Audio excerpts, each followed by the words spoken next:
ஒரு ஊர்ல ஒரு ராஜா இருந்தார். அவர் ஒரு பூனை வளர்த்தார். ரொம்ப செல்லமா அவர் அந்த பூனையை வளர்த்தார். அவர் என்ன பண்ணுவார் தெரியுமா? இரவு நேரத்தில் அந்த பூனையோட தலையில ஒரு விளக்க வச்சிருவார். அந்த பூனை ரொம்ப ஜாக்கிரதையா அந்த விளக்கு கீழே விழுந்துடாம பாத்துக்கும். தலையை ஆட்டாம ரொம்ப நிதானமா ராஜா பின்னாடி நடந்து போய்கிட்டே இருக்கும். அந்த விளக்கு வெளிச்சத்துல எல்லா வேலைகளையும் செஞ்சிருவார். கையில ஒரு விளக்க தனியா எடுத்துட்டு போக வேண்டிய அவசியமே இல்லை. விளக்க தூக்கிட்டு போற வேலையை அந்த பூனை பாத்துக்கும். அதனால ராஜாவுக்கு அந்த பூனை மேல ரொம்ப பிரியம். மந்திரிகளை எல்லாம் கூப்பிட்டு அவங்க கிட்ட சொல்லுவார், பாத்தீங்களா இந்த பூனை எவ்வளவு விசுவாசமா நடக்குது, என் பேர்ல எவ்வளவு மரியாதை பாத்தீங்களா அதுக்கு அப்படிம்பார்.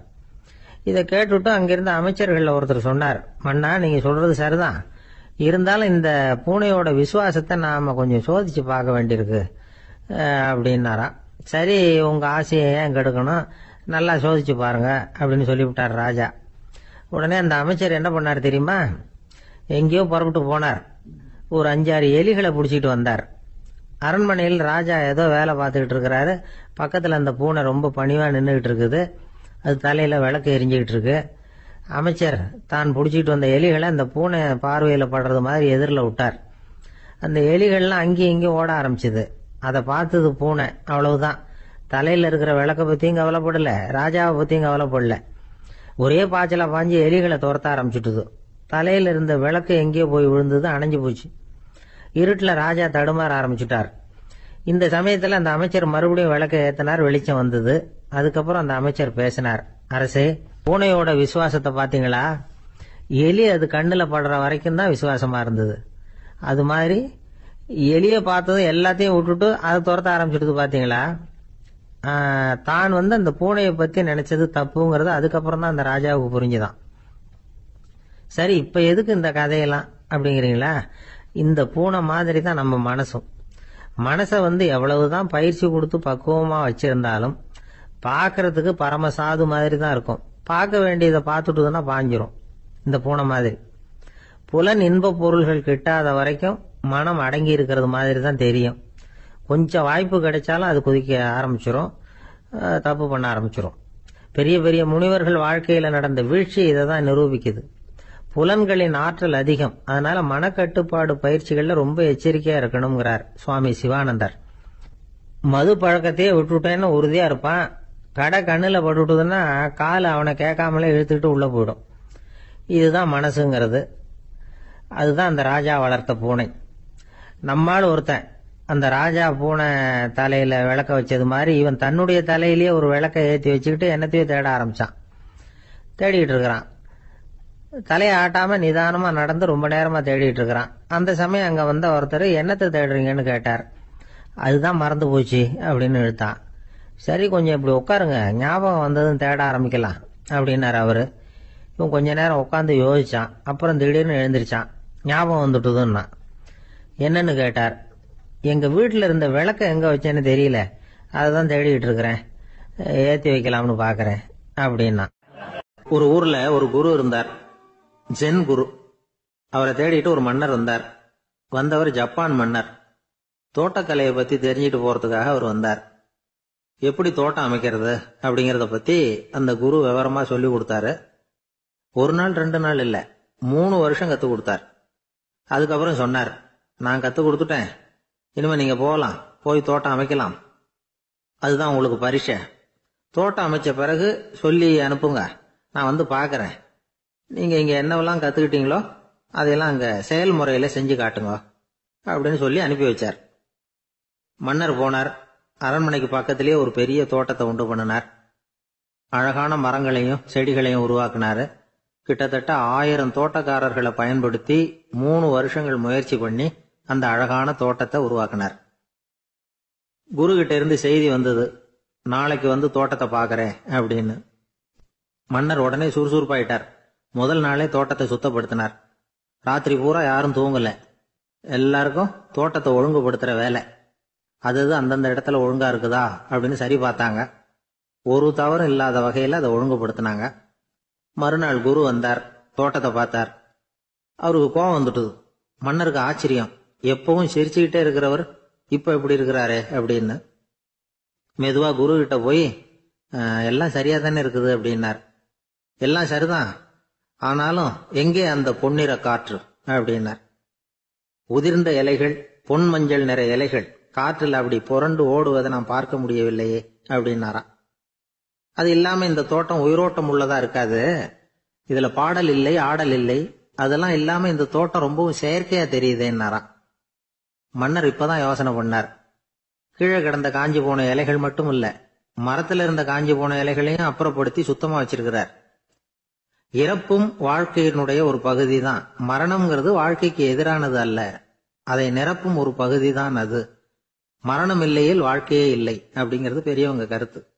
இப்ப அந்த தோட்டம் அழகாதான் இருக்குது, இருந்தாலும் அது ஒரு ஓவியம் மாதிரி உயிர் இல்லாமல் இருக்கு. குரு ஒரு வாளியை கையில எடுத்துக்கிட்டார், தோட்டத்தை விட்டு வெளியில போனார். ஏற்கனவே வீசி எறிந்த அந்த சருகுகளை எல்லாம் அள்ளி கொண்டுட்டு வந்தார். உள்ள எல்லா இடங்கள்லயும் அதை வீசினார். உடனே காத்து அந்த காய்ந்த சருகுகளையும் பழுத்த இலைகளையும் அசைக்க ஆரம்பிச்சுட்டுது. இப்போ அங்க சலசல சத்தம், சங்கீதம், இலைகளின் நடனம், ஓவியம் மாதிரி இருந்த அந்த தோட்டத்துக்கு இப்போ உயிர் வந்துட்டுது.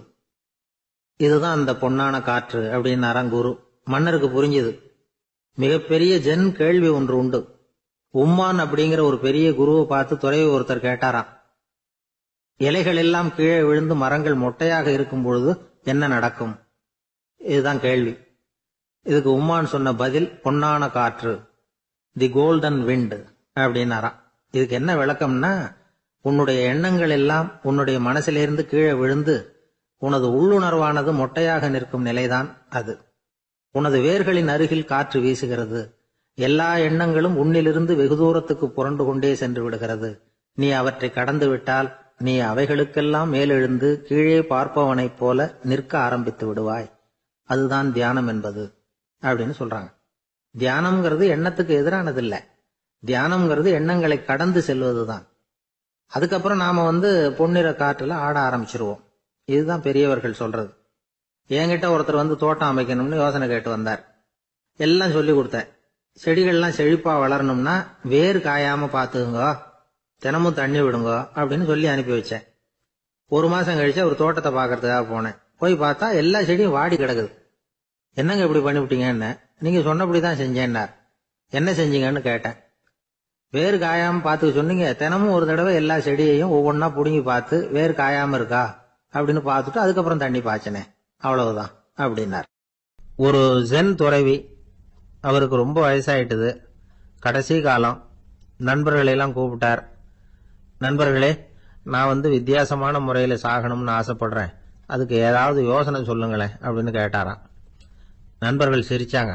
என்ன பேச்சு பேசுறீங்க, சாவறதுங்கிறது என்ன விளையாட்டுத்தனமான காரியமா அப்படின்னு கேட்டிருக்காங்க.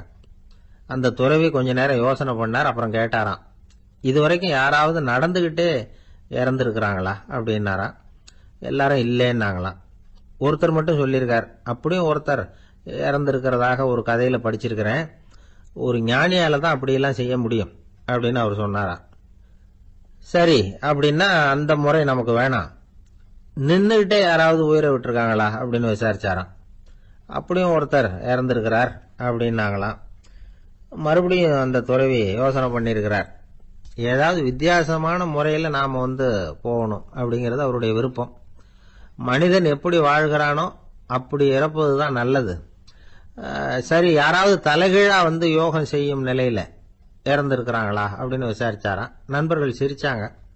தலைகீழா நின்னபடி இறந்ததாக நாங்க கேள்விப்பட்டதே இல்லை, அது முடியாத காரியம் அப்படின்னு இருக்காங்க. இப்ப அந்த துறவிக்கு திடீர்னு உற்சாகம் வந்துட்டுது. உடனே எழுந்திருச்சார், தலைகீழா நின்னார், அப்படியே உயிரை விட்டுட்டார். அவ்வளவுதான். அந்த மடாலயத்துல ஒரே குழப்பம். எப்படி அவரை கீழே இறக்கி படுக்க வைக்கிறது அப்படின்னு புரியல. இப்படி உயிர் விடுறத பத்தி அவங்க இதுவரைக்கும் கேள்விப்பட்டதும் இல்லை. உண்மையிலேயே இவர் இறந்துதான் போனாராங்கிறதும் தெரியல. சோதிச்சு பார்த்தாங்க. இதய துடிப்பு, நாடி துடிப்பு எல்லாம் நின்று போயிருந்தது. இவர் எப்பவும் இப்படித்தான், என்ன பண்றது இப்போ அப்படின்னு சொல்லி எல்லாரும் குழம்பிட்டு இருக்கிற சமயத்துல ஒரு பெரியவர் யோசனை சொன்னார்.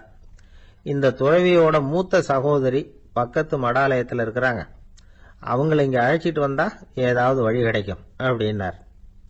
அந்த அம்மாவுக்கு 90 வயசு. அழைச்சிட்டு வந்தாங்க.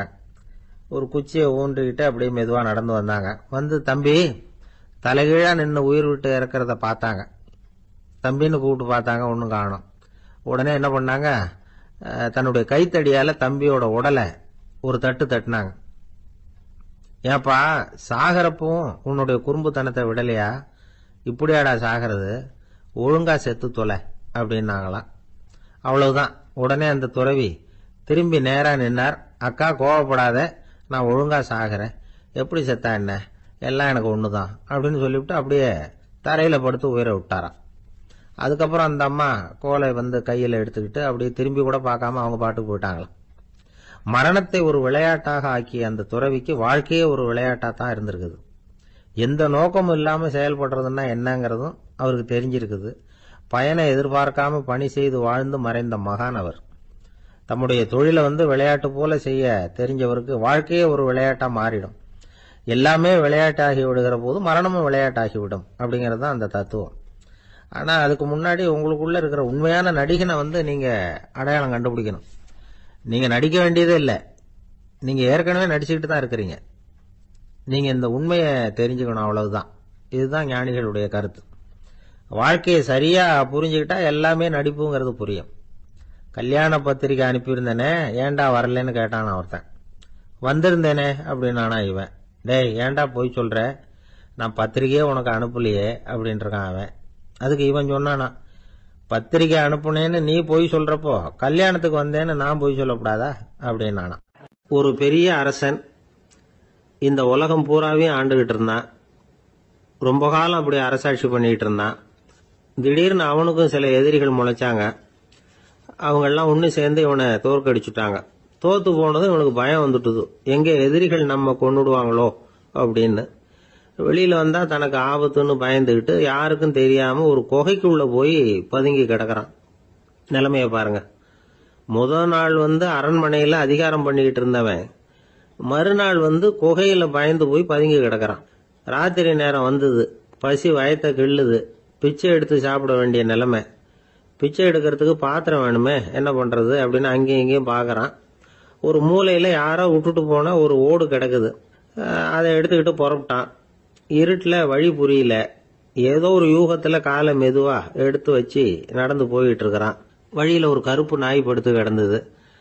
இருட்டுல அவன் இது கண்ணுக்கு சரியா தெரியல. அவனுக்கு தவறி போய் காலை வச்சுட்டான் அது மேல. நாய் சும்மா இருக்குமா, வள்ளுன்னு விழுந்து கடிச்சு விட்டுது. காலை பாக்குறான், காலத்தையும் நினைச்சு பாக்குறான். அரண்மனையில வீரக்கழல் அணிந்த காலை உடைய மன்னா அப்படின்னு புகழ்வாங்களே புலவர்கள்லாம். ஆனா அது இன்னைக்கு நாய் கடிச்ச காலம் ஆயிட்டுதே அப்படின்னு நினைக்கிறான். அது மட்டும் இல்ல, முன்னாடி எல்லாம் பொற்கிண்ணங்கள்ல தான் அவன் சாப்பிடுவான். ஆனா இப்போ உடைஞ்சு போன ஓட்டு, அது ஓட்டை கையில வச்சுக்கிட்டு நிக்கிறான். அதுல ஏதாவது யாராவது சாப்பாடு போடுவாங்களான்னு. முன்னாடி எல்லாம் நிறைய பேர் அரண்மனைக்கு வருவாங்க.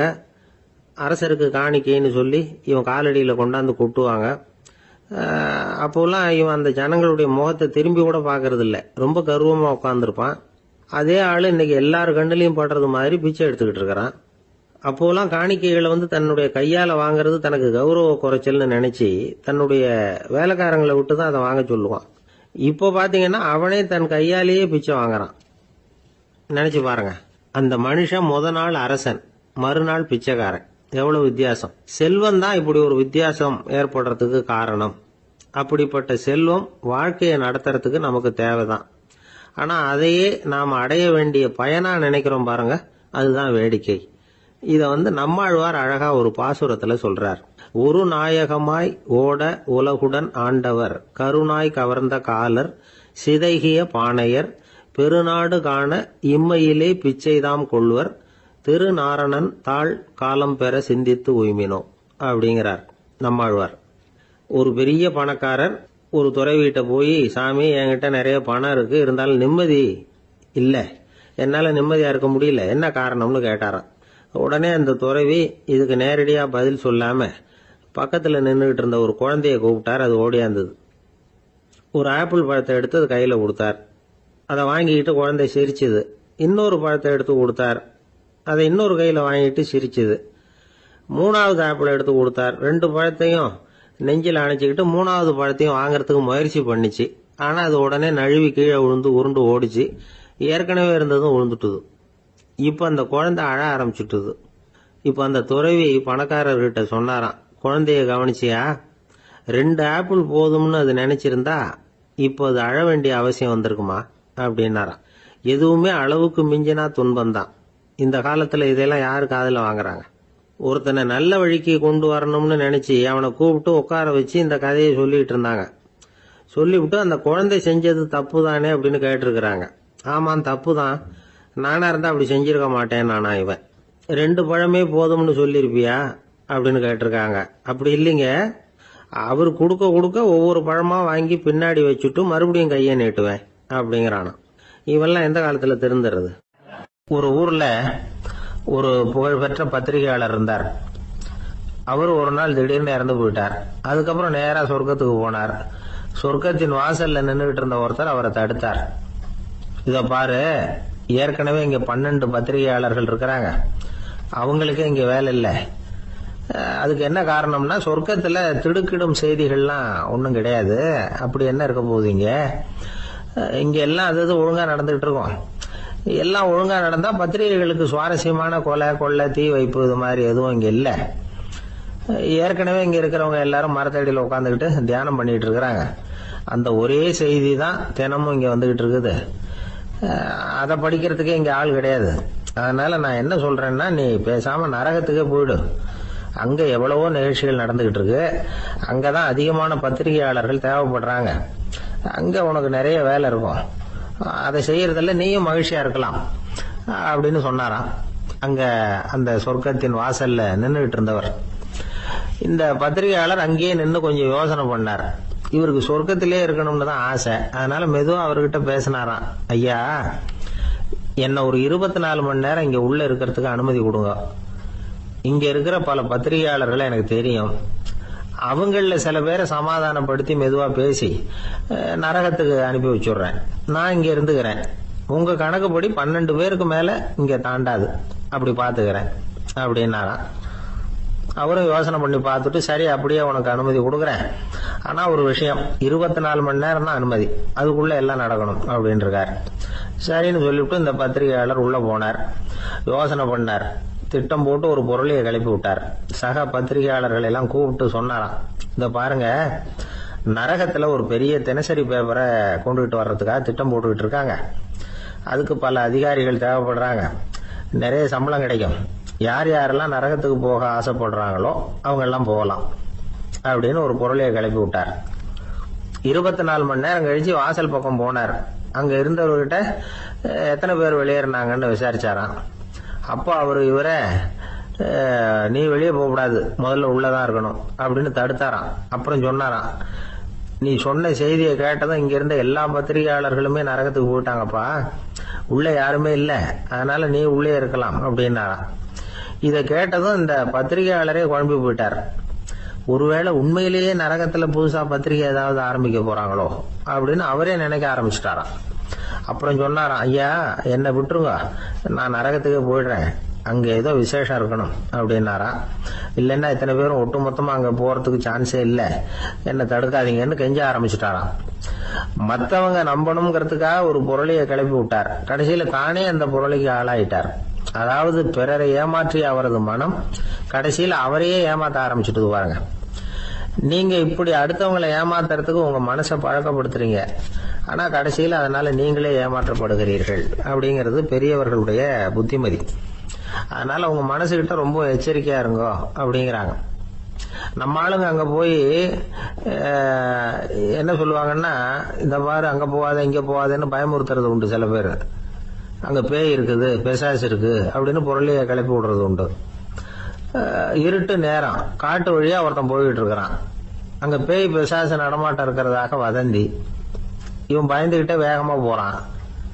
காடு முடிஞ்சு மெயின் ரோட்டுக்கு வந்து சேர்ந்தான். அப்பாடா, ஒரு பஸ் நின்றுட்டு இருக்கு தனியா, இருட்டுல லேசா தெரிஞ்சது. ஓடி போய் ஏறி உள்ள உட்காந்துக்கிட்டான். பயந்துகிட்டே போனவன் அப்புறம் தான் தெரியுது உள்ள யாருமே இல்ல, டிரைவரும் இல்ல, கண்டக்டரும் இல்ல, வேற யாரும் இல்ல. இவனுக்கு பேய் பயம் அதிகமா போட்டுது. ஏன்னா நடு ராத்திரி. இந்த நேரம் பார்த்து அந்த பஸ் தானே நகர ஆரம்பிச்சுதான். இவனுக்கு இன்னும் பயம் அதிகமா போட்டுது. ஏன்னா டிரைவர் சீட்டு காலியா இருக்கு, பஸ் நகருது. இவன் உடம்பு பூரா நடுங்க ஆரம்பிச்சுட்டுது. வீல்னு கத்தலாமான்னு பார்த்தான். அந்த நேரம் பார்த்து அவன் தோல்ல ஒரு கை விழுந்துதான். திடுக்கிட்டு திரும்பி பார்த்திருக்கிறான். அங்க டிரைவர் நிக்கிறார். அவரு சொன்னாராம், ஏன்பா, ஏற்கனவே பஸ் பிரேக் டவுன், நாங்கெல்லாம் பின்னாடி இறங்கி நின்று தள்ளிட்டு இருக்கிறோம், நீ மட்டும் ஜாலியா ஏறி உக்காந்துக்கிட்டியா, இறங்கி வந்து தள்ளப்பா அப்படின்னாராம். அமெரிக்க ஜனாதிபதி ஆப்ரஹாம் லிங்கன் ஒரு நாள் தன்னோட கோச்சு வண்டியில தலைநகரான வாஷிங்டனுக்கு போயிட்டு இருக்கிறார். கோச்சு வண்டி ஒரு சாலையில போயிட்டு இருக்கு. அந்த சாலைக்கு ஒரு பக்கத்துல பயங்கரமான சதுப்பு நிலம்.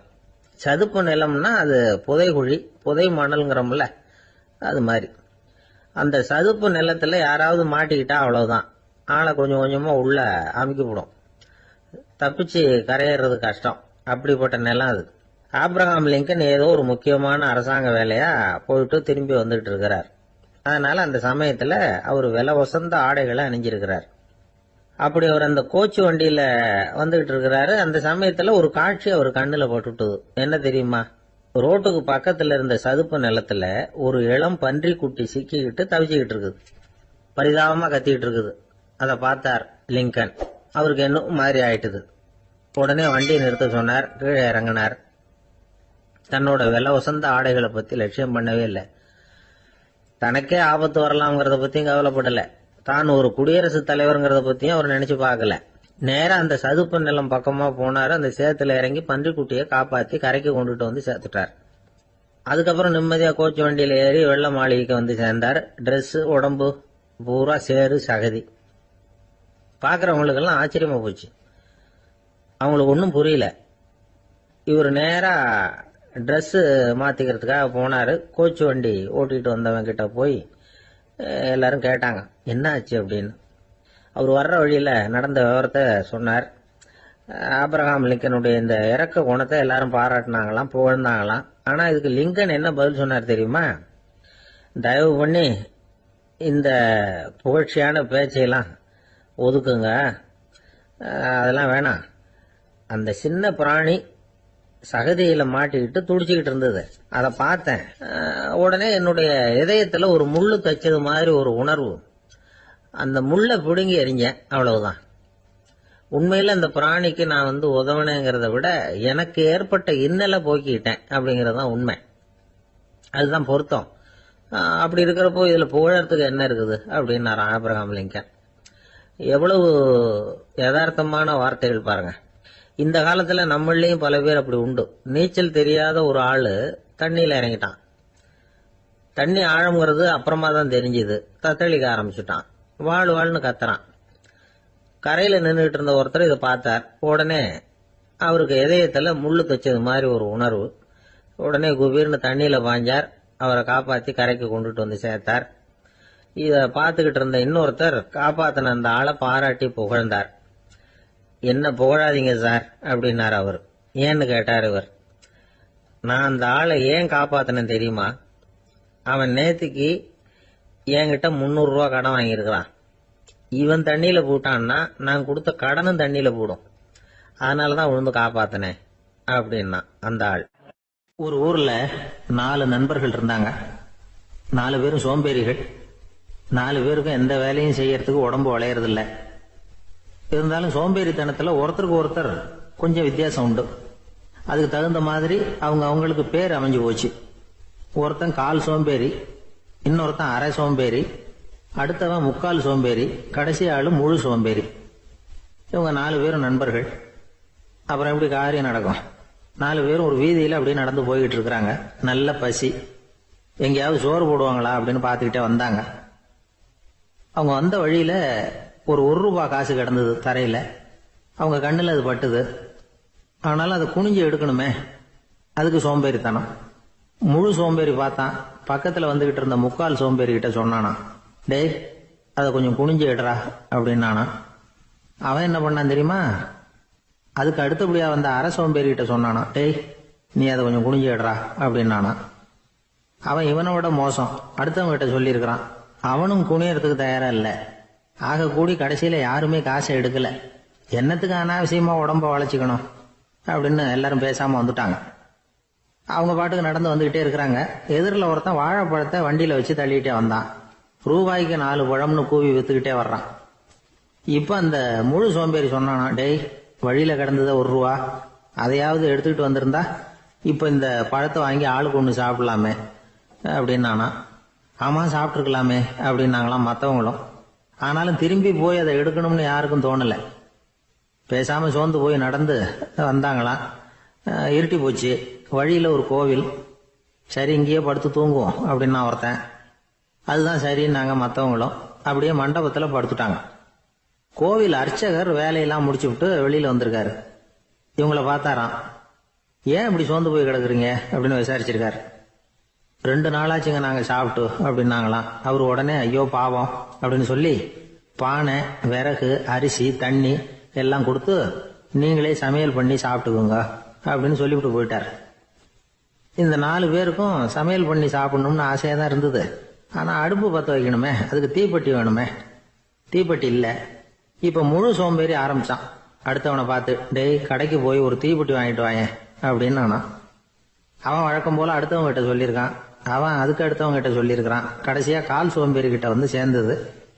அவனும் அது நம்மால முடியாது அப்படின்னு பேசாம இருந்துட்டான். இப்ப தீப்பெட்டி வேணுமே, அதுக்கு என்ன பண்றது? அவங்களுக்குள்ள பேசி ஒரு முடிவுக்கு வந்தாங்களாம். அதாவது யாரு முதல்ல வாயை திறந்து பேசுறாங்களோ அவங்க தான் தீப்பெட்டி வாங்கறதுக்கு போகணும் அப்படின்னு. அவ்வளவுதான்.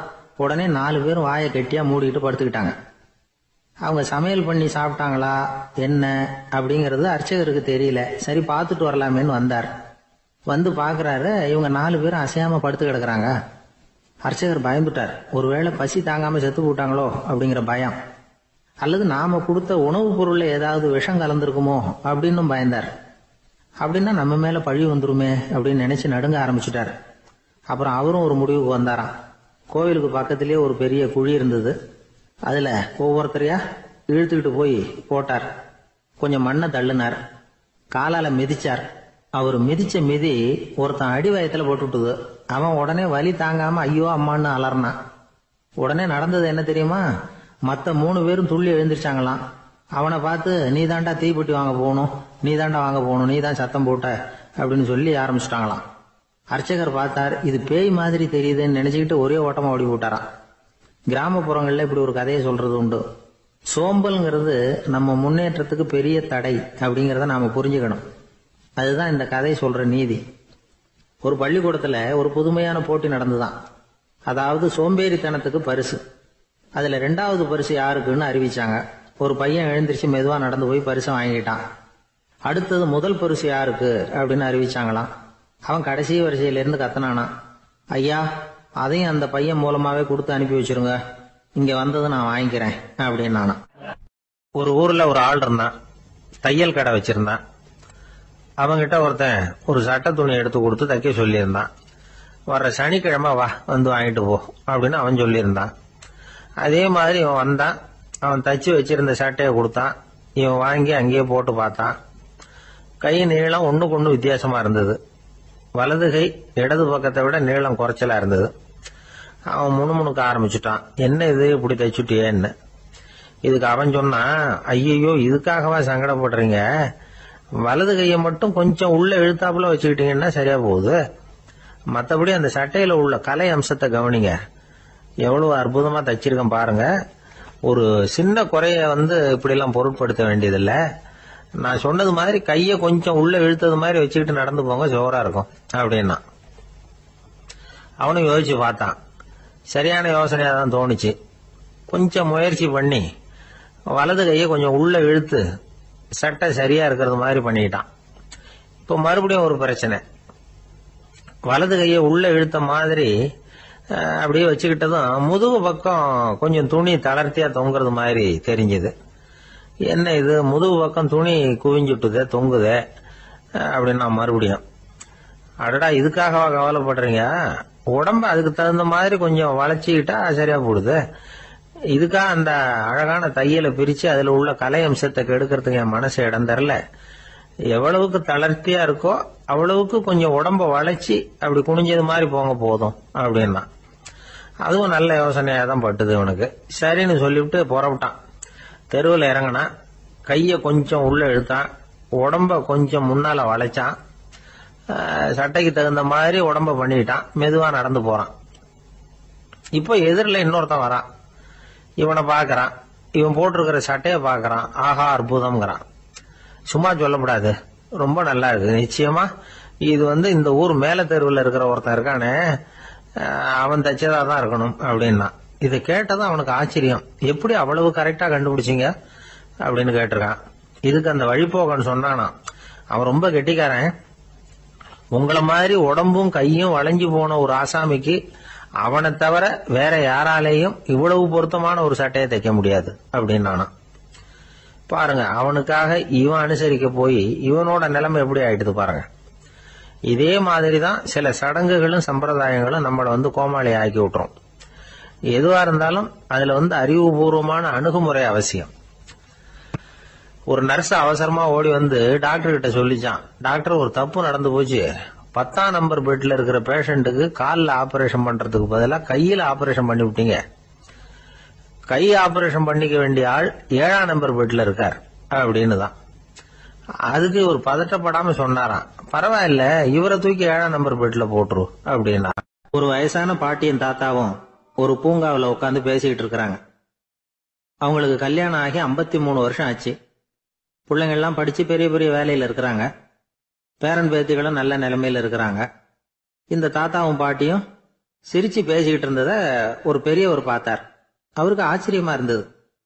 இந்த வயசுலயும் இவ்வளவு அந்யோன்யமா இவங்க பேசிக்கிட்டு இருக்கிறாங்களே அப்படின்னு நினைச்சார்.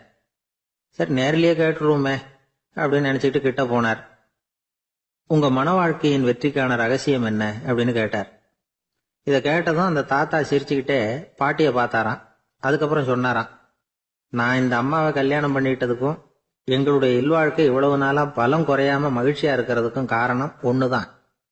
அது என்ன காரணம்னா, எங்களுக்கு இடையில பொதுவா நிறைய குறைகள் உண்டு, அதுதான் காரணம் அப்படின்னாராம். அவர் சொல்றது சரிதான் அப்படிங்கிறது மாதிரி அந்த பாட்டியும் அவரை நிமிர்ந்து பார்த்தாங்களாம். இந்த பெரியவர் மறுபடியும் அந்த பாட்டியை பார்த்து அதே கேள்வியை கேட்டிருக்கார். உங்களுடைய நீண்டகால மன வாழ்க்கைக்கு கிடைச்ச வெற்றி எதனாலேன்னு சொல்ல முடியுமா அப்படின்னு கேட்டாராம். அவங்களும் சிரிச்சுக்கிட்டே பதில் சொன்னாங்களாம். என்ன பதில் தெரியுமா? சில பேரை நாம குறிப்பிட்ட பண்புகளுக்காக நேசிக்கிறோம், வேற சிலரை நாம அந்த பண்புகள் இல்லாத குறைகளுக்காகவே விரும்பி பழகிறோம் இல்லையா அப்படின்னு கேட்டுட்டு தலையில் குனிஞ்சுக்கிட்டாங்களாம் அந்த பாட்டியம்மா. அவங்க அப்படி சொன்னதை கேட்டதும் இவருக்கு புதுசா ஞானம் பிறந்தது மாதிரி இருந்துதான். இதுதான் மனம் நிறைந்த மன வாழ்க்கை அப்படிங்கிறார் சுவாமி சின்மயானந்தர். பண்புகளை எப்படி நேசிக்க முடியுதோ அதே மாதிரி பண்புகள் இல்லாத குறைகளையும் நேசிக்க முடியும். மனசுதான் காரணம்.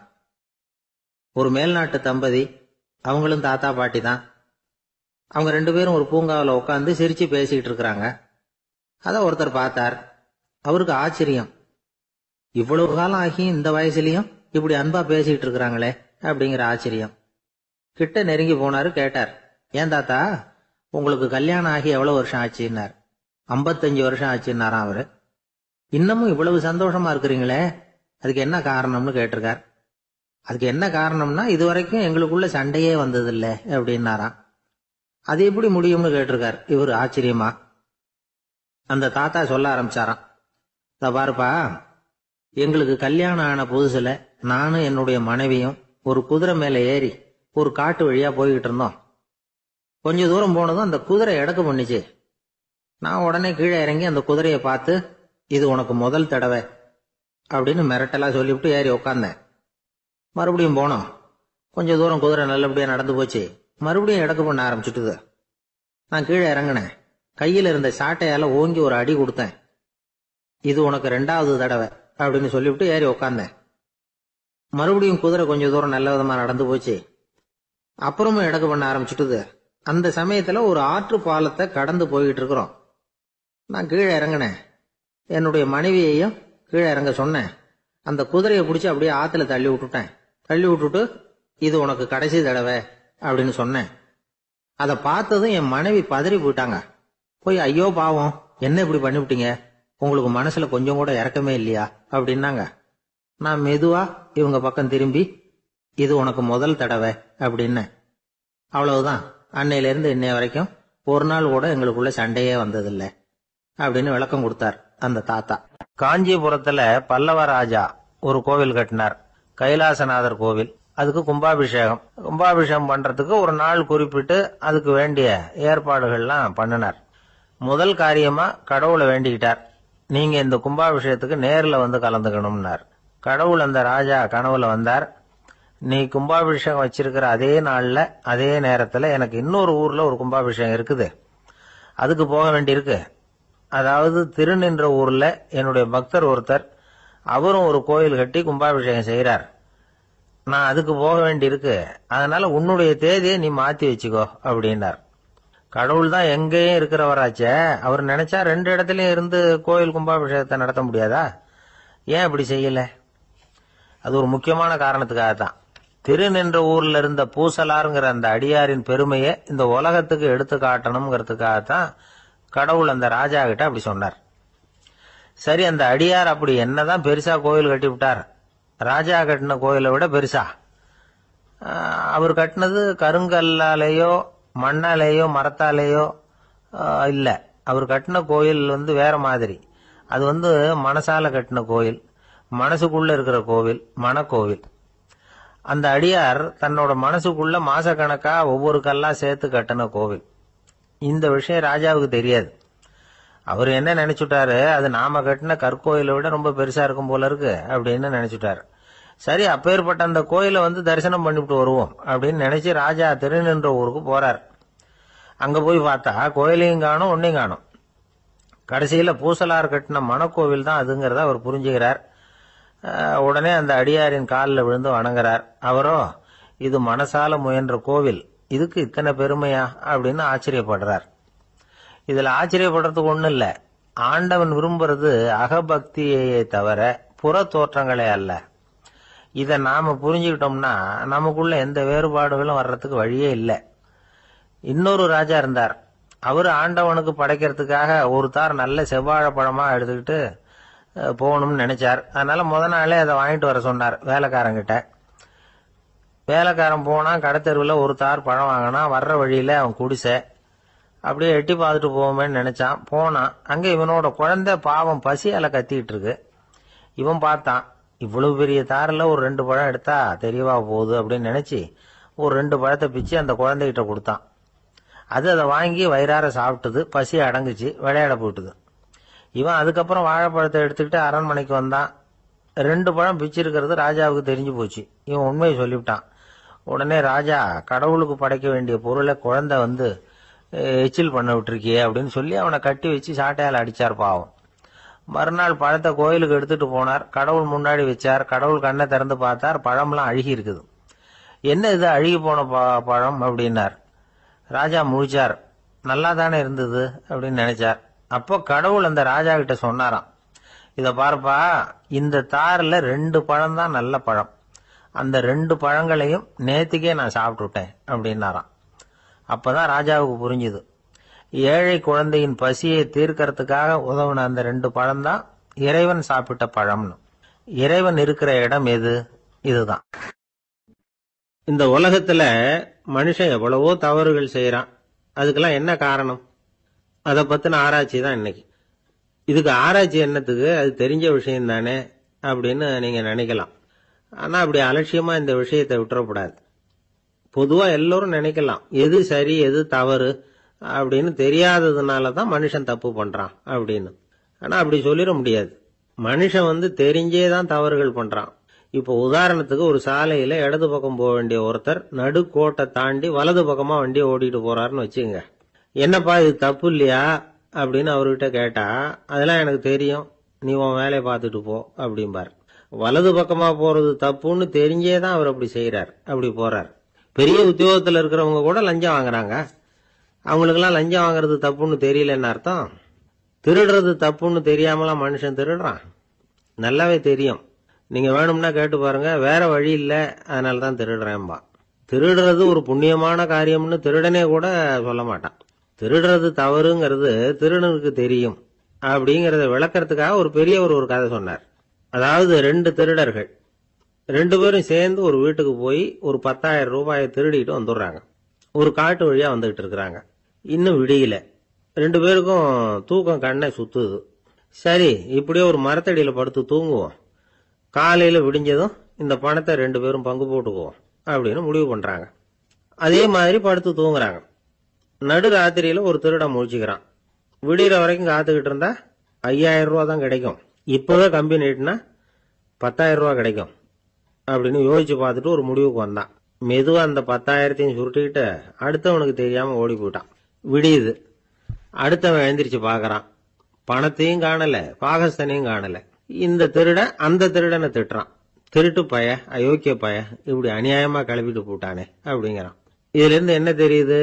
தெரியாம எடுத்துக்கிட்டு போறது திருட்டு, அயோக்கியத்தனம், அநியாயம் அப்படிங்கறது இவனுக்கு தெரிஞ்சிருக்குது. அதனாலதான் அடுத்தவனை பார்த்து இப்படி திட்டுறான். அதனால தெரியாததுனால மனுஷன் தவறு பண்றான்னு சொல்றது சரியில்லை. அப்படின்னா மனுஷன் பண்ற தவறுகளுக்கு உண்மையான காரணம் தான் என்ன? இதே சந்தேகம் அர்ஜுனனுக்கும் வந்துதான். அதனாலதான் அவன் பகவானை பார்த்து கேட்கறான். மனுஷன் தன் விருப்பத்துக்கு விரோதமா ஏதோ ஒரு சக்தியினால பலாத்காரமா இழுக்கப்பட்டது மாதிரி பாவம் பண்றானே, அந்த சக்தி என்ன அப்படின்னு கேட்கறான். இதுக்கு பகவான் பதில் சொல்றார். காமமும் குரோதமும் தான் அந்த சக்திகள், அதாவது ஆசையும் சினமும். இது ரெண்டும் உன்னுடைய எதிரிகள் அப்படிங்கறத புரிஞ்சுக்கோ அப்படிங்கிறார். இன்னமும் நுணுக்கமா பார்த்தா காமத்தினுடைய மறு உருவங்கள் தான் குரோதமும் லோபமும். ஆசை நிறைவேறலன்னா குரோதம், அதாவது கோபம். ஆசை நிறைவேறிட்டதுன்னா லோபம், அதாவது பேராசை. பாவத்தை கண்ட்ரோல் பண்ணணும்னா அதுக்கு மெயின் சுவிட்ச் எது அப்படிங்கறது இப்பதான் தெரியுது. அதுக்கு மனுஷன் தெரிஞ்சேதான் தவறு பண்றான் அப்படின்னு பேசிக்கிட்டோமே. அதுக்கு ஒரு உதாரணம். ஒரு ஆளு ஹோட்டல்ல சாப்பிட போனான். சாப்பிட்டு முடிச்சான். எழுந்திரிச்சு முதலாளி கிட்ட பில்ல கொடுத்தான். காசை கொடுக்கல. முதலாளி பணம் கொடுன்னு கேட்டார். இவன் என்கிட்ட பணம் இல்லைன்னா. முதலாளி கொஞ்சம் கூட அலட்டிக்கல. உள்ள இருந்து ஒரு ஆளை கூப்பிட்டார். இவனை கூப்பிட்டுட்டு போய் இட்லி மாவு ஆட்ட சொல்லுனார்.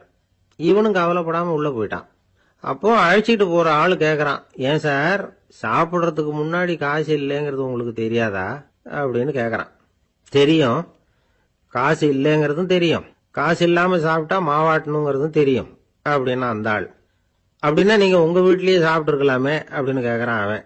அதுக்கு இவர் சொல்றாரு, அது எப்படி, அங்க சாப்பிட்டாலும் நான் இதே வேலையை தானே செய்ய வேண்டியிருக்கும் அப்படின்னாராம். ஒரு ஊர்ல ஒரு மன்னன் இருந்தான், கொடுங்கோல் மன்னன். நிறைய தொந்தரவு பண்ணிட்டு இருந்தான். அவன் ஒரு தடவை என்ன பண்ணான் தெரியுமா? ஒரு தப்பும் பண்ணாத ஒரு இளைஞனை பிடிச்சி ஜெயில அடைச்சுட்டான். அந்த பையனோட சொந்தக்காரங்கள்லாம் ராஜா கிட்ட போனாங்க. அவன் ஒரு தவறும் பண்ணல, அவனை விடுதலை பண்ணுங்க அப்படின்னு கெஞ்சி கேட்டுக்கிட்டாங்க. மன்னன் யோசனை பண்ணான். அந்த இளைஞனை கூப்பிட்டுட்டு வர சொன்னான். அவனை கொண்டாந்து ராஜா முன்னாடி நிறுத்தினாங்க. இதை பாருப்பா, உன்னை நான் விடுதலை பண்ணுவேன், ஆனா ஒரு கண்டிஷன். அந்த நிபந்தனையை நீ நிறைவேற்றினா உனக்கு விடுதலை அப்படின்னா மன்னன். சரின்னு ஒத்துக்கிட்டான் பையன். மன்னன் கண்டிஷன் என்னங்கிறத சொன்னான். உங்ககிட்ட ஒரு செம்மறி ஆட்டை கொடுக்க போறேன். 1 மாசத்துக்கு அதுக்கு தேவையான தீனியையும் கொடுக்க போறேன். 1 மாசம் கழிச்சு அந்த ஆட்டை எடை போட்டு பார்ப்பேன். அந்த ஆட்டின் எடை கொஞ்சம் கூட கூடி இருக்கக்கூடாது. எடை கூடி இருந்தா உனக்கு விடுதலை கிடையாது. என்ன சொல்ற அப்படின்னா. பையனுக்கு ஒன்றும் புரியல, பயமா போயிட்டுது. குழம்பிக்கிட்டே நின்றுகிட்டு இருக்கிறான். சரி, ஒரு நாள் டைம் தரேன், நல்லா யோசனை பண்ணி பார்த்துட்டு நாளைக்கு உன் முடிவை சொல்லு அப்படின்னா மன்னன். பையன் கவலையோட வெளியில வந்தான். அங்க ஒரு பெரியவர் நின்றுகிட்டு இருந்தார். அவர்கிட்ட விஷயத்த சொன்னான். அந்த பெரியவர் இந்த பையனுக்கு காதோட காதா ஒரு வழியை சொல்லி கொடுத்தார். அதை கேட்டதும் பையன் மறுபடியும் மன்னன் முன்னாடி நின்னா, உங்க நிபந்தனையை ஏத்துக்கிறேன்னு சொன்னான். மன்னன் ஒரு ஆட்டுக்குட்டியையும் அதுக்கு 1 மாசத்துக்கு தேவைப்படுற தீவனத்தையும் கொடுக்கும்படியா உத்தரவு போட்டான். கொடுத்தாங்க. ஓடிட்டு போயிட்டான். 1 மாசம் தினமும் தவறாம அந்த தீவனத்தை ஆட்டுக்குட்டிக்கு போட்டுக்கிட்டு இருக்கிறான். 1 மாசம் கழிச்சு அந்த ஆட்டை அரண்மனைக்கு ஓட்டிட்டு போனான். மன்னன் அதை எடை போட்டு பாக்குறான். எடை கூடவே இல்லை, அப்படியே தான் இருக்குது. உடனே போட்ட நிபந்தனைப்படி அந்த இளைஞனை விடுதலை பண்ணிவிட்டான். சரி, ஆட்டுக்கு எடை கூடாம இருக்கிறதுக்கு அந்த பெரியவர் சொல்லி கொடுத்த யோசனை என்ன அப்படின்னா, அது வேற ஒண்ணும் இல்ல. அந்த ஆட்டுக்கு எதிரில் அது கண்ணுல படுற மாதிரி ஒரு ஓநாயை கட்டி போட சொன்னார். அவ்வளவுதான். ஆட்டுக்கு ஓநாய்ங்கிறது பிறவி பகை. ஓநாயை பார்த்தா ஆடு நடுங்க ஆரம்பிச்சிரும், அவ்வளவு பயம். தினமும் அந்த ஆடு பயந்துகிட்டே தீனி சாப்பிட்டுது, எடை கூடல. அதுதான் ரகசியம். இது சின்ன பிள்ளைங்களுக்கான ஒரு கதை. இதுல இருந்து தெரிஞ்சுக்க வேண்டிய உண்மை என்னன்னா, நாமெல்லாம் சாப்பிடுறப்ப மனசும் உடம்பும் அமைதியா இருக்கணும். அப்பதான் அது உடம்புல ஒட்டும். அவசரத்திலையும் பயத்திலையும் சாப்பிட்டா அது சரியா ஜீரணம் ஆகாது. இன்னொரு ராஜா இருந்தார். அவரும் ஒரு இளைஞனை ஜெயில அடைச்சு விட்டார். விடுதலை பண்ணணும்னா ஒரு கண்டிஷன்னார். என்னன்னு கேட்டான். ஒரு ஆட்டுக்குட்டியை உன் முன்னாடி கொண்டாந்து நிறுத்துவேன், நீ அதுகிட்ட ஒரு கேள்வி கேட்கணும், அதுக்கு சரியான பதில சொல்லணும். அப்படி செஞ்சுட்டா உனக்கு விடுதலைன்னார். இளைஞன் யோசனை பண்ணி பார்த்தான். சரின்னு ஒத்துக்கிட்டான். அது பிரகாரமே ஆட்டுக்குட்டிய பதில் சொல்ல வச்சுட்டான். என்ன நடந்தது தெரியுமா? ஆட்டுக்குட்டியை கொண்டாந்து நிறுத்தினாங்க. இவன் மெதுவா அதுகிட்ட போனான். அது காதுகிட்ட போய் ஏப்ரலுக்கு அடுத்த மாசம் என்ன மாசம்னு கேட்டான். அது உடனே மேன்னு கத்திச்சு. இவன் விடுதலை ஆயிட்டான். இமயமலை அடிவாரத்துல ஒரு மடம். அங்க ஒரு சன்னியாசி இருந்தார். அவர்கிட்ட ஒருத்தர் வந்தார். சுவாமி, ஆசைய உதற நினைக்கிறேன், முடியல, ஒட்டிக்கிட்டே வருது அப்படின்னாராம். இப்படி உட்கார, ஒரு கதை சொல்றேன் அப்படின்னு சொல்லி அவர் சொல்ல ஆரம்பிச்சாராம். அவர் சொன்ன கதை என்னன்னா, ஒரு ஊர்ல ஒரு ஆள் இருந்தான். அவன் பேரு குப்புசாமி. அவன்கிட்ட எப்பவும் ஒரு பழைய தொப்பி இருக்கும், விடவே மாட்டான். அதனால அவனை எல்லாரும் தொப்பி சாமி அப்படின்னு தான் கூப்பிடுறது வழக்கம். ஒரு புது தொப்பி வாங்கிக்கப்படாதாப்பா அப்படின்னு நண்பர்கள்லாம் சொல்லி பார்த்தாங்க. பணத்துக்கு எங்க போவேன் அப்படின்னு விட்டானா. பணம் வச்சிருக்கான், செலவு பண்ண மனசு வரல, மகா கஞ்சன். பழைய பாட்டில்கள்லாம் வாங்கி வித்துக்கிட்டு இருந்தான். அப்படி ஒரு தடவை பழைய கண்ணாடி சாமான்களை ஏலத்தில் எடுத்தப்போ அதுல ஒரு அருமையான சென்ட் பாட்டில் கிடைச்சது. உடனே ஒரு ஐடியா பண்ணான். அந்த சென்ட்டை சின்ன சின்ன பாட்டில்களில் அடைச்சி ஜன்னல் ஓரமா அடுக்கி வச்சுட்டான். அதை வித்தா நிறைய பணம் கிடைக்குமே, அதனால. இதுக்கு இடையில ஒரு நாள் அவன் அப்படியே உட்காந்துருந்தான். அந்த நேரம் நண்பன் வந்தான். ஏண்டா, உன் பழைய தொப்பியை மாத்தப்படாதா? ஊர்ல எல்லாரும் கேலி பேசுறாங்களே உன்னை தொப்பி சாமின்னு அப்படின்னு சொல்லி கேட்டிருக்கான். இந்த சென்ட் பாட்டில் வித்ததும் பணம் வரும், அதுக்கப்புறம் பார்க்கலாம் அப்படின்னு நானா இவன். சரி வா, நீச்சல் குளத்துக்கு போயிட்டு வருவோம் அப்படின்னு கூப்பிட்டுருக்கான் நண்பன். 2 பேரும் போனாங்க. அதே நேரம் அந்த ஊர் நீதிபதியும் அங்க குளிக்க வந்தாராம். அவர்கிட்ட இருந்தது விலை வசந்த ஒரு புது தொப்பி. அதை அங்க இருந்த ஸ்டாண்ட்ல மாட்டிவிட்டு குளிக்க போனார். இதுக்கிடையில குப்புசாமி குளிச்சுட்டு வந்தான். அவனுடைய பழைய தொப்பியை காணல. அந்த புது தொப்பியை பார்த்தா இது நண்பனுடைய வேலை தான் அப்படிங்கறதாக புரிஞ்சுக்கிட்டு அதை எடுத்து மாட்டிட்டு வந்துட்டான். நீதிபதி குளிச்சுட்டு வந்து பாக்குறாரு, தொப்பியை காணும். போலீஸ்ல புகார் கொடுத்தார். அவங்க தேடினாங்க. ஒரு மூலையில பழைய தொப்பி கிடைச்சது. அடடா, இது நம்ம குப்புசாமியோட தொப்பி இல்லையா அப்படின்னு நானா ஒருத்தன். உடனே அவன் வீட்டுக்கு தேடிட்டு போயிருக்காங்க. அங்க போய் பார்த்தா புது தொப்பி அங்க இருக்குது. உடனே அவனுக்கு 1000 ரூபாய் அபராதம் போட்டாங்களாம். அவன் பணத்தை கட்டிவிட்டு ரொம்ப எரிச்சலோட வீட்டுக்கு வந்தான். பழைய தொப்பி கண்ணில் பட்டது. மறுபடியும், உன்னால தானே எனக்கு 1000 ரூபாய் நஷ்டம் அப்படின்னு சொல்லி அதை எடுத்துக்கிட்டு அப்படி போயிருக்கான். அந்த ஊர் குளத்துல வீசி எரிஞ்சிட்டு வந்துட்டான். அது மீன் பிடிக்கிற ஒருத்தன் கையில சிக்கிச்சு. அவன் வர்ற வழியில அதை எடுத்து வேகமா வீசி எறிஞ்சான். அது நேரா குப்புசாமி வீட்டு ஜன்னல் வழியா உள்ள இந்த சென்ட் பாட்டில்கள் மேல விழுந்து எல்லாம் உடஞ்சி நொறுங்கி போச்சு. குப்புசாமி பார்த்தான். தோட்டத்துல ஆழமா ஒரு குழியை வெட்டினான். அந்த தொப்பியை போட்டான், மூடி விட்டான். இதை அடுத்த வீட்டுக்காரன் பார்த்தான். ஏதோ புதையல் தான் வச்சிருக்கான் போல இருக்குன்னு நினைச்சான். போலீஸ்ல போய் புகார் கொடுத்துட்டான். மறுபடியும் போலீஸ் குழியை தோண்டினாங்க. பழைய தொப்பி மறுபடியும் வெளியில வந்தது. எல்லாரும் சிரிக்கிறாங்க. அன்னைக்கு ராத்திரியே அந்த தொப்பியை எடுத்துக்கிட்டு நேரா புறப்பட்டான். ஒரு கல்லுல அதை சேர்த்து கட்டி குடிநீர் தொட்டி இருக்கும்ல, அதுல போட்டுட்டு வந்துட்டான். இனிமே என்ன பண்ணும் பாப்போம்னு. ஒரு நாள் திடீர்னு குழாயெல்லாம் அடைபட்டு போச்சு. மாநகராட்சி அலுவலர்கள் என்னன்னு பார்த்தா அந்த பழைய தொப்பி குழாயை அடைச்சிக்கிட்டு இருக்குது. இது குப்புசாமியோட தொப்பிங்கிறது தான் எல்லாருக்கும் தெரியுமே. உடனே குடிநீரை பாழாக்கணத்துக்காக குப்புசாமிக்கு கோர்ட்டு 2500 ரூபாய் அபராதம் போட்டுட்டுது. அதையும் கட்டிவிட்டு வெளில வந்தான். கடைசியா முடிவு பண்ணான். ஒரு நெருப்பு குச்சியை கிழிச்சான். தொப்பியை கொளுத்தினான். எரிஞ்சது. எடுத்து வெளில எரிஞ்சான். கொஞ்ச நேரத்துல தீ அணைப்பு படம் வந்துட்டுது. ஆமா, இவன் எடுத்து எரிஞ்சது வெளியில விழுந்து வீட்டு கூரையே பத்திக்கிட்டு எரிய ஆரம்பிச்சுட்டுது. அவனோட பணத்தாசையும் அதோட சேர்ந்து எரிஞ்சு போச்சான். இப்படி ஒரு கதை. இந்த கதையை சொல்லி முடிச்சார் அந்த இமயமலை அடிவாரத்துல இருந்த சன்னியாசி. இப்ப அந்த குப்புசாமி எங்க இருக்கிறான்னு கேட்டார் எதிரில இருந்தவர். இதோ உன் எதிரிலே இருக்கிறான், நான் தான் அந்த குப்புசாமி அப்படின்னாரான் அந்த சன்னியாசி. அந்த குப்புசாமி கிட்ட இருந்தது மாதிரி ஒரு பழைய தொப்பி நம்ம ஒவ்வொருத்தர்கிட்டையும் உண்டு. அதை எப்படி தொலைக்கிறதுன்னு தெரியாம தடுமாறிக்கிட்டு இருக்கிறோம். அது என்ன தொப்பிங்கிறீங்களா? அதுதான் நம்மை சூழ்ந்திருக்கிற மாயை அப்படிங்கிறார் சுவாமி சின்மயானந்தர். மெய்ஞானம் கிடைக்கிறப்போ மாயை எரிஞ்சு போகும் அப்படிங்கறது அவருடைய கருத்து. நம்மால் ஒருத்தர் வேகமா ஓடி வந்தார். காலில் மாட்டியிருந்த பழைய செருப்பு 2 ஆவேசமா தூக்கி ஒரு கிணத்துல போட்டுட்டு வெறுங்காலோட நடந்து வந்துகிட்டு இருக்கிறார். ஏன் அப்படி பண்ணீங்க அப்படின்னு கேட்டோம். அந்த செருப்புக்கு சொந்தக்காரன் பின்னாடி வந்துகிட்டு இருக்கிறான், அதனால அப்படி பண்ணேன் அப்படிங்கிறார் இவர். இந்த உலகத்துல எவ்வளவோ உயிரினங்கள் இருக்கு. ஒவ்வொன்றும் ஒவ்வொரு விதமா சண்டை போடுது. இப்ப 2 மாடு சண்டை போட்டுக்குதுன்னு வச்சுங்க, என்ன பண்ணும்? 2 முட்டிக்கும். அதுக்கு சண்டை போடுறதுக்கு ஆயுதமா உபயோகப்படுறது அதோட கொம்பு. 2 சேவல் சண்டை போட்டுக்குதுன்னு வச்சுங்க, அதுக்கு ஆயுதமா உபயோகப்படுறது அதோட கால் நகம். காலால தான் அது ஒன்னோட ஒண்ணு சண்டை போட்டுக்கும். ஆனால் 2 மனுஷன் சண்டை போட்டுக்கிறான்னு வச்சுங்க, இவன் இன்னதை தான் ஆயுதமாக உபயோகப்படுத்துவான்னு குறிப்பிட்டு சொல்ல முடியாது. கல்லை எடுப்பான், கத்தி எடுப்பான், துப்பாக்கி எடுப்பான், என்ன வேணாலும் பண்ணுவான். வாயால் திட்டுவான், கையால் அடிப்பான், காலால் உதைப்பான், சகலகலா வல்லவன். விலங்குகள்லாம் பொதுவாக வாயை சாப்பிட்றதுக்கு மட்டும்தான் உபயோகப்படுத்துது. ஆனால் இவனுக்கு சாப்பிட்றதுக்கும் அதுதான், சாப்பிட்டு விட்டு திட்டுறதுக்கும் அதுதான்.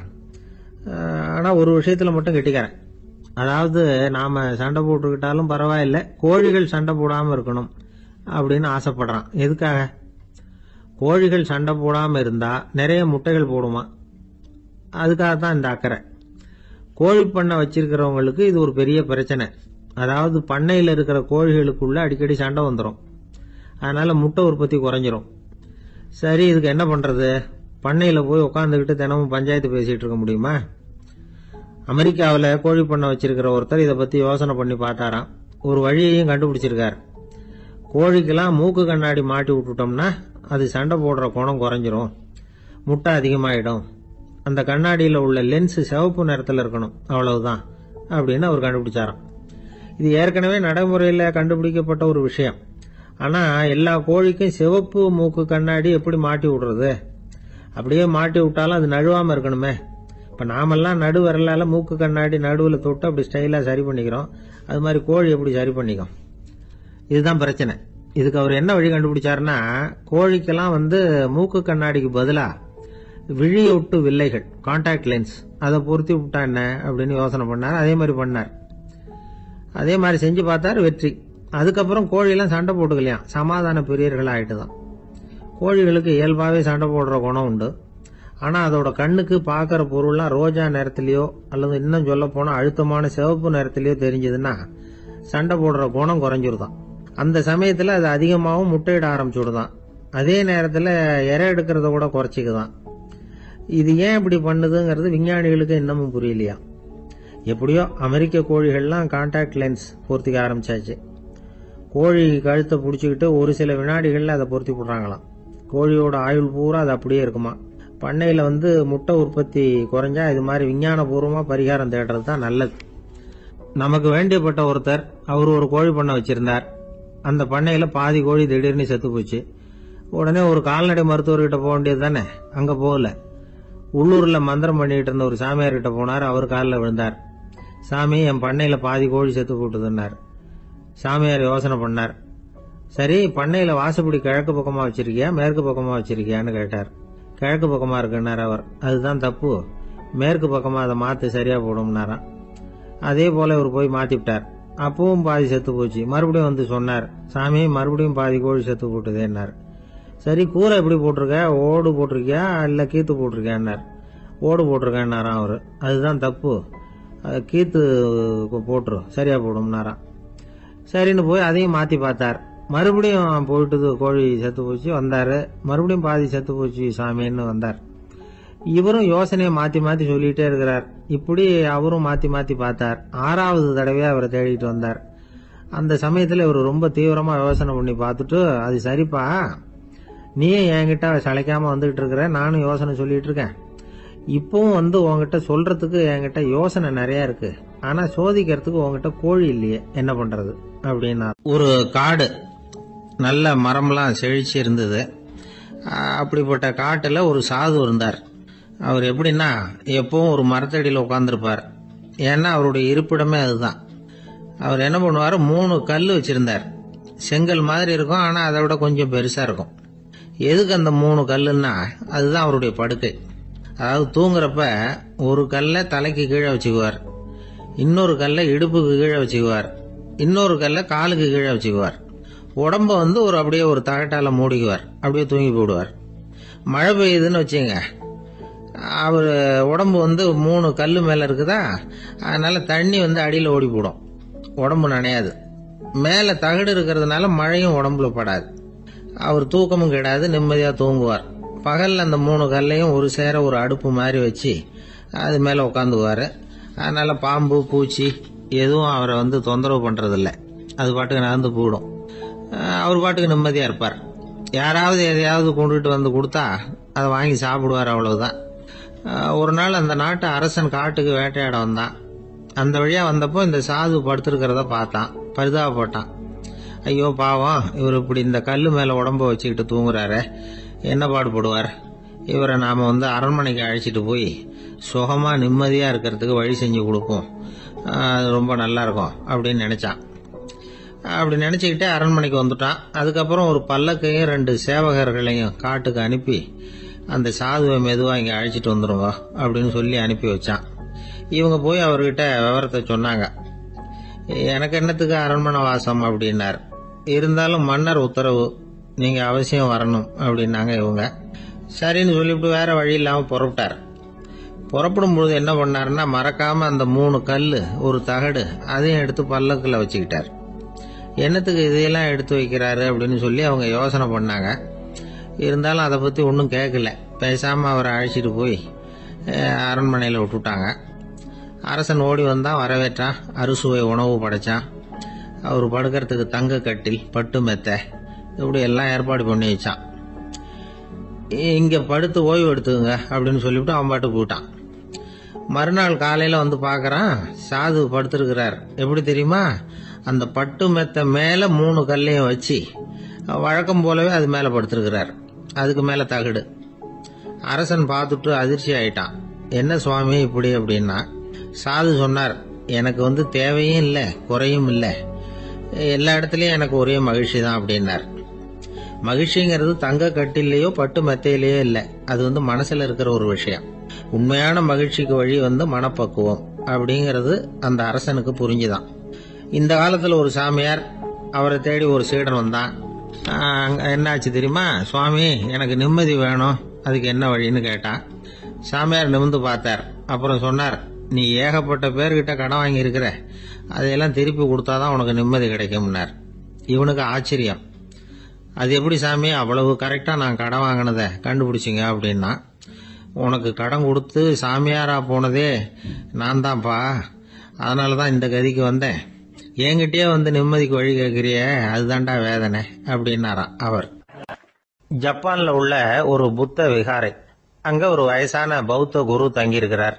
ஒரு நாள் ராத்திரி கடுமையான குளிர், அவரால் தாங்க முடியல. பார்த்தார், மரத்துல செஞ்ச புத்த சிற்பங்கள் அங்க நிறைய இருந்தது.